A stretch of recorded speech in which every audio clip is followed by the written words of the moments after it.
सोचो, एक ऐसी घड़ी जो चलती नहीं बल्कि वक्त को कैद कर लेती है, और जो भी उसके साए में आता है वह कभी अपनी जिंदगी में लौट नहीं पाता। मैं हूँ सायराज। कहानियों में छुपा एक डर, सराज के साथ राज बने सफर।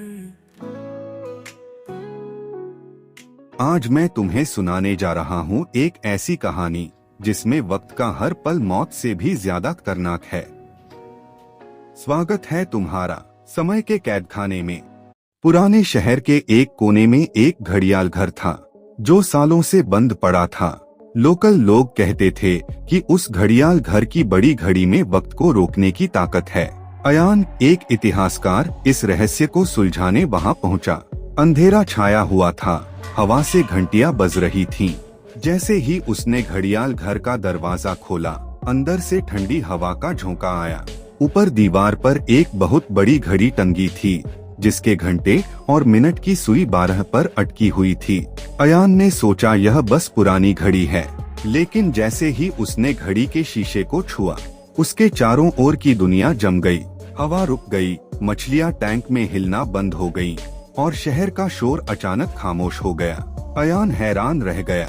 उसने देखा कि सिर्फ वही चल रहा था, बाकी सब लोग पुतलों की तरह थमे हुए थे।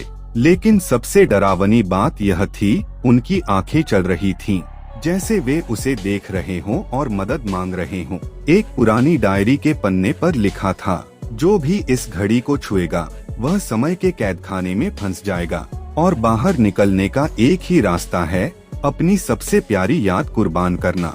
अयान समझ गया कि अगर उसे सामान्य दुनिया में लौटना है तो उसे अपने दिल की सबसे करीबी एक याद हमेशा के लिए खोनी होगी। उसने अपनी माँ की मुस्कान को याद किया और उसकी आंखों से आंसू बह निकले।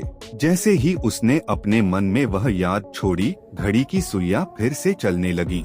वक्त वापस सामान्य हो गया, लेकिन अयान के दिल में एक खालीपन रह गया।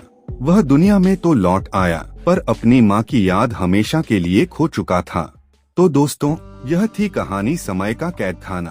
कभी कभी वक्त हमें जीने का मौका देता है, और कभी हमसे हमारी सबसे प्यारी चीज छीन लेता है। मैं हूँ सायराज। मिलते हैं अगले राज के साथ। तब तक अपने आसपास के अंधेरों से हमेशा सतर्क रहिए। कहानियों में छुपा एक डर, सराज के साथ राज बने सफर।